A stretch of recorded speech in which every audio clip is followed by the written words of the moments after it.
I am Winston Bacchus of Richland Park, retired education officer. My family came out of the belly of indentured laborers from India on the Argyle estate. My grandmother came from India as a young girl. She married Ridley Bacchus, also of Argyle, and produced a large family. My father, Nathaniel, their fourth son, married Beatrice Sutherland, also born on the Argyle estate, and the marriage produced 12 children. When the estate changed hands, they moved to Richland Park and built a small wooden house with outdoor toilet and a detached kitchen.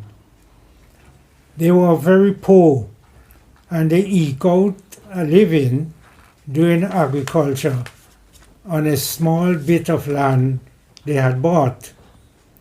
They had 12 children, 4 boys, Gerald, Lauren, Grafton, and Winston, and 8 girls, Vonnie, Clarice, Elrita, Albertina, Ida, Inez, Armin, and Evelyn.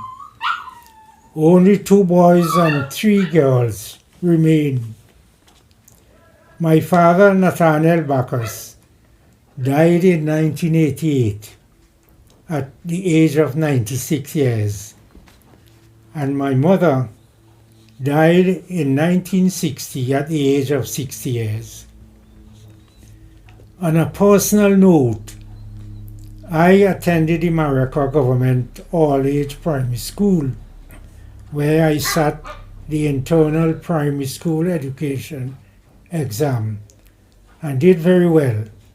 As a result, I was selected as a pupil teacher and posted to the Evesham Methodist School at the age of 15 years. The colonial system of education was such that you learn to teach by trial and error.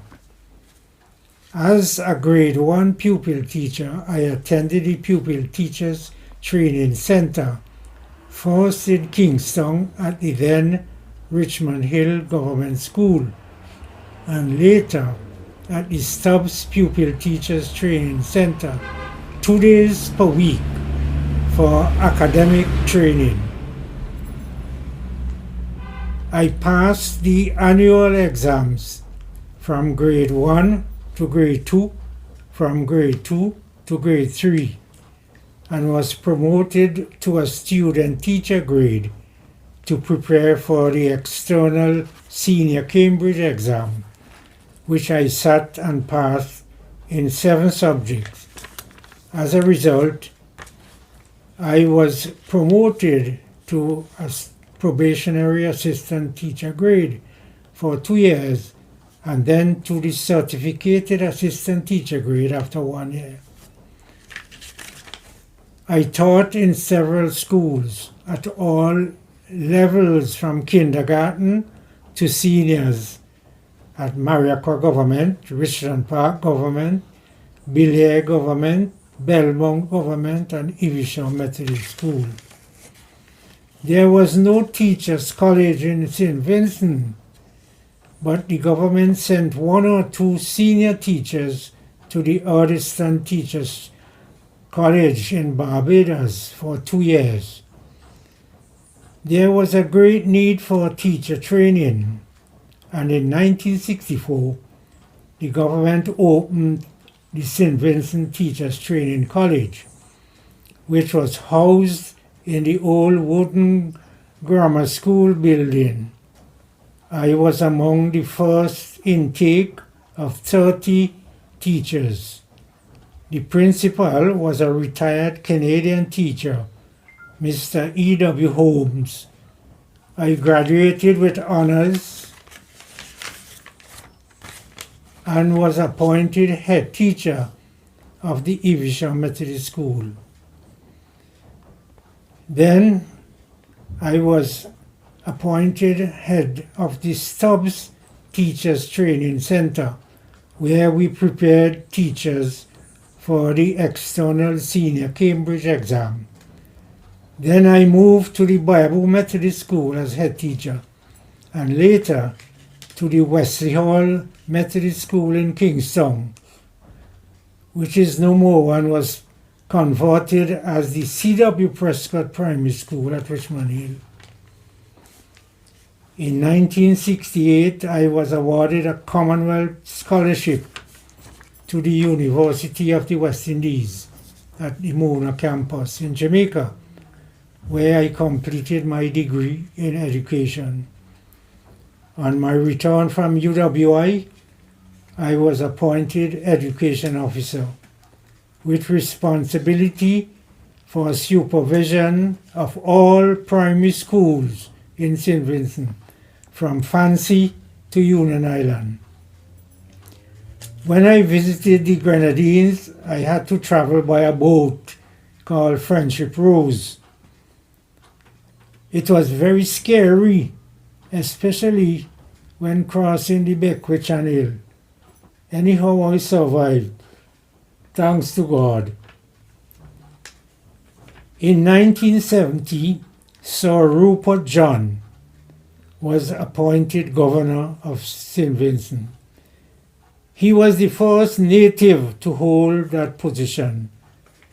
Sir Rupert, who hailed from Evesham village, was a well-educated man and was very interested in the education of the children of SVG.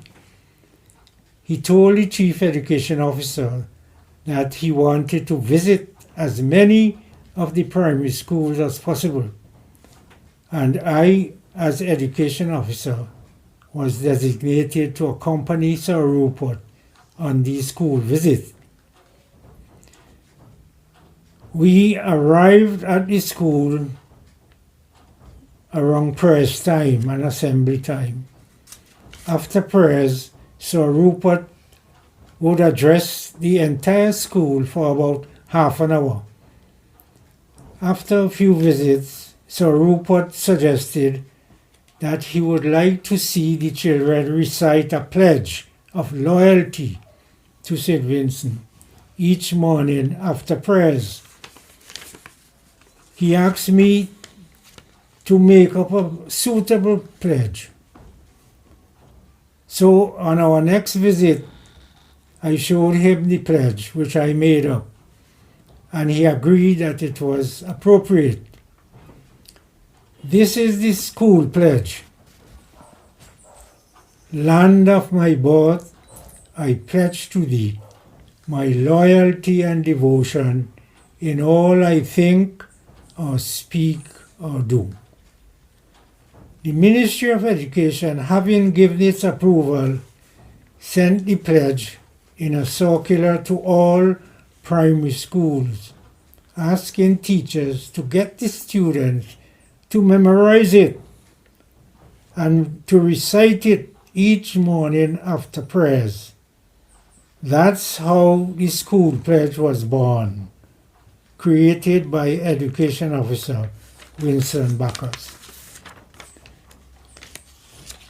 After a time, there was a shortage of lecturers at the Teachers Training College,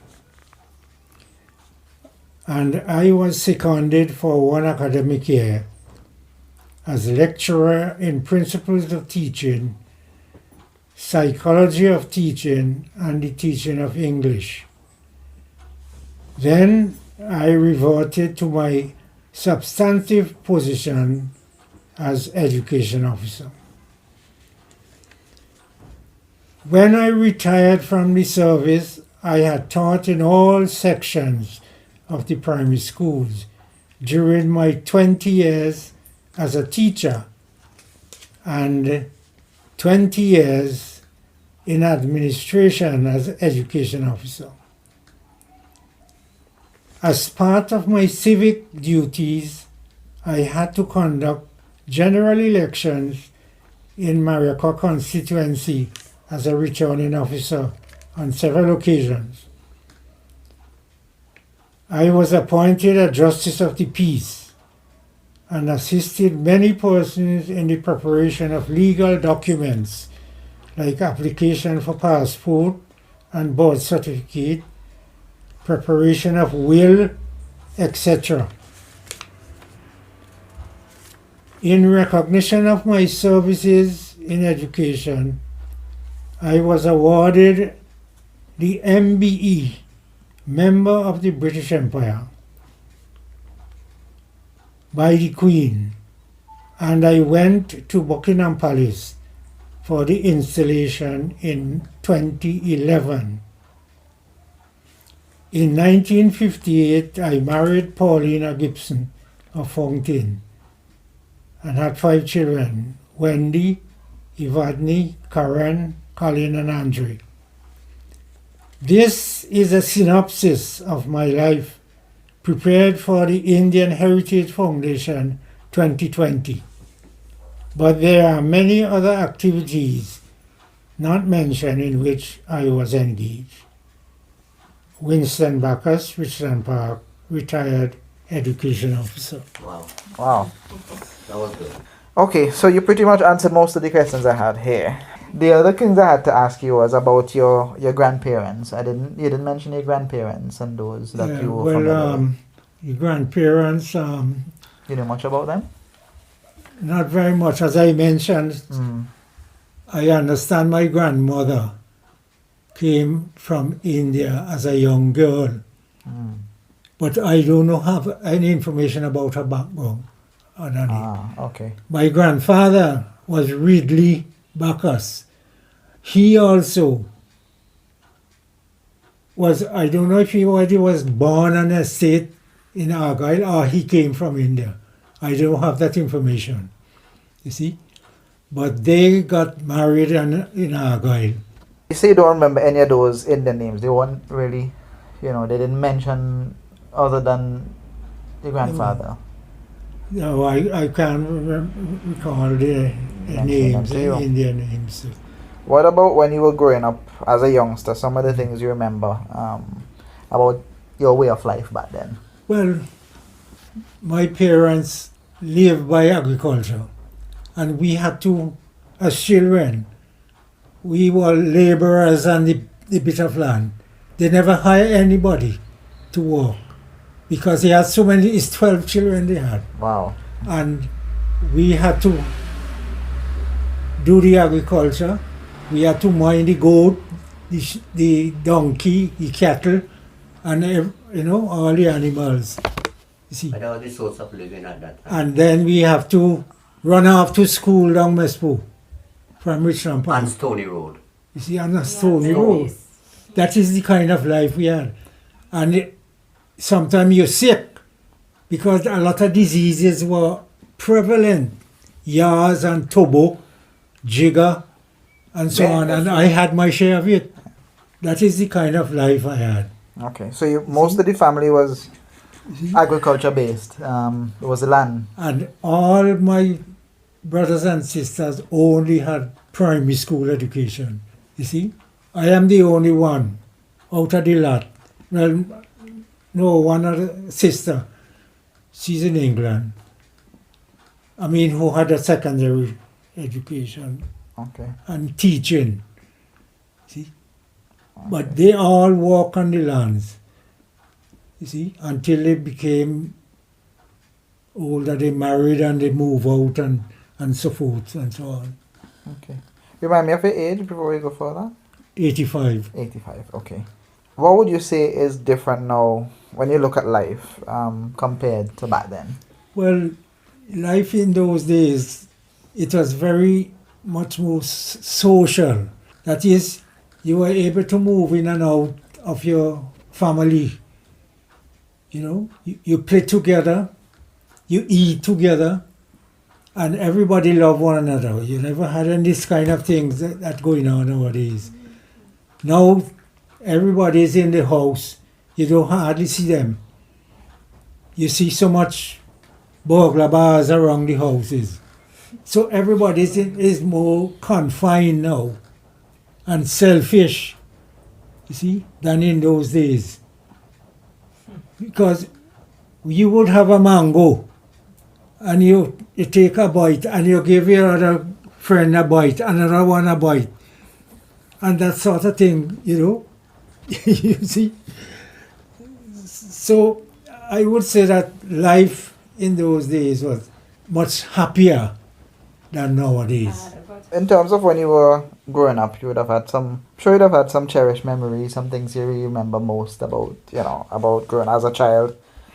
You have anything you wish to add? Well, as I said, we were more agricultural based, and every August my father would kill a goat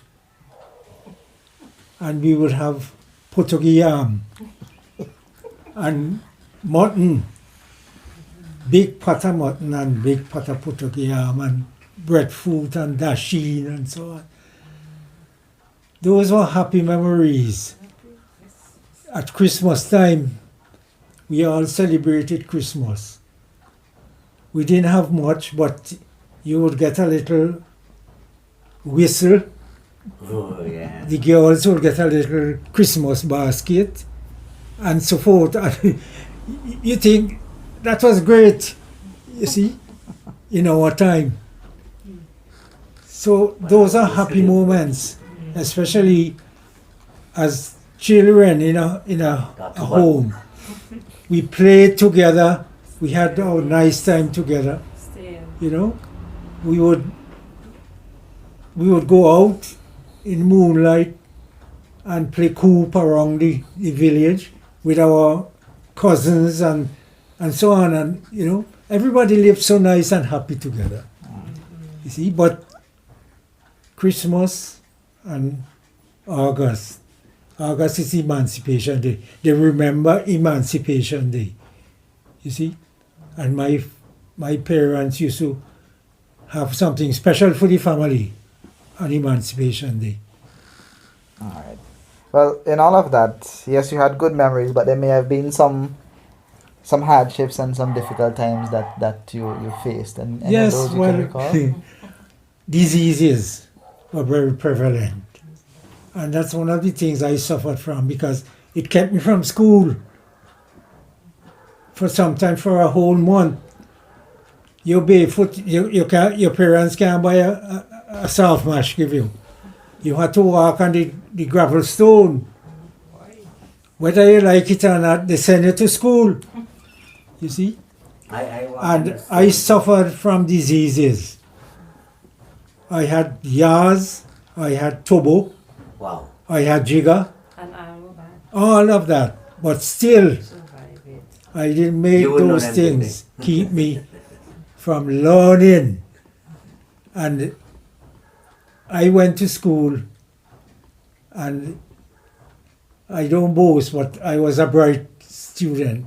And I skipped the teacher skipped me in some classes, you see? And I reached up to standard 6. In those days was standard 6.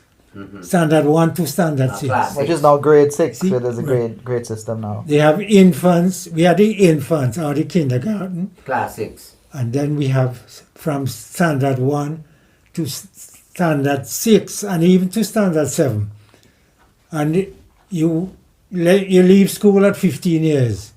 That was the school leaving age. You see? And if it is possible that you can find some little thing to do, you do it because there were a lot of people, unemployment was rampant. And the only avenue was either a civil servant or a policeman. Those are the only things. And civil servant, everybody had to go to Kingston. You have to have if you don't have translation, you have to take the bus.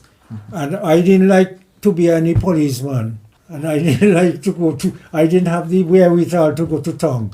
So I was so happy when they chose me to teach. You see, I made a lot of progress in my teaching career. And there it is. If you were to change anything about your life, how would that be? If. That's a if. That's a difficult question. But the thing, my years when I suffered from diseases, I would love to see that change, you know. And when I became an education officer,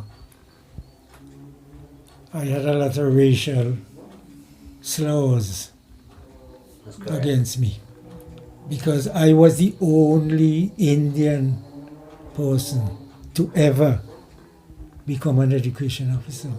There were Indian head teachers, but I was the first person and the only one so far to become an education officer. And many of the teachers turned their back against me when I had to visit all the schools. You know, as an education officer, you have your school, every school you have to visit and see how things are going, whether the teachers are doing right and so forth and so on. And some of them, you hear they make this schooly man. You know, that is one of the things that I didn't like. But I didn't, you know, I just shook my shoulder off it. And after a while, they stopped. You see? You're right. 100%. But this racial thing is there even up to today Oh, yeah. in St. Vincent. You see? And to get promotion, they look at race too. I'll tell you something. When I was awarded the scholarship to go to UWI, and the chief personnel officer didn't know who I was. They thought I was a Negro. And when I was supposed to reach university on the 1st of October, I didn't get there until a week after, because the permanent secretary in the Ministry of Social Affairs, it was Social Affairs and Education joined together, had my file on his desk and would not pay attention to it. And the professor from the university had to call St. Vincent and say, where is Winston Bacchus? He is supposed to be here at university since the 1st of October. And I had to rush now to get there by the 4th of October, the next week. So, you know, that thing is there. It mightn't expose itself so blatantly nowadays, but it is there underneath. In terms of, well, the country on a whole, anything that you would have changed if you had the opportunity to have some level of influence on making changes in the country? I think people are too divided in St. Vincent. They are politically divided. And the politics has infiltrated even in the home, among families. Because there are families now who are divided because of their political affiliation. And it has even reached in churches. So that's one of the things that I would really like to see. You know, I don't know if there's another system that we can devise that would bring people together. But that division of people, and it is not only in St. Vincent, I must say. It happens throughout many countries, and even in the United States. You see, you have it. But people have to live more loving and kind to each other. Okay. That's one of the things I would like to see. And the country is making progress, you know, but it is a sort of lopsided, because one set of people feel they are not contributing to anything. Only one set of people contributing to it. You see, so there is need for togetherness. In terms of the foundation itself, the SVG Indian Heritage Foundation, what do you know about the organization? Do you know? Well, I read about it and I listen to them, but you see, I am not physically well these days. I have a number of health issues, and I have to walk with a cane. I can't walk out again to go anywhere. I'm more confined, you see.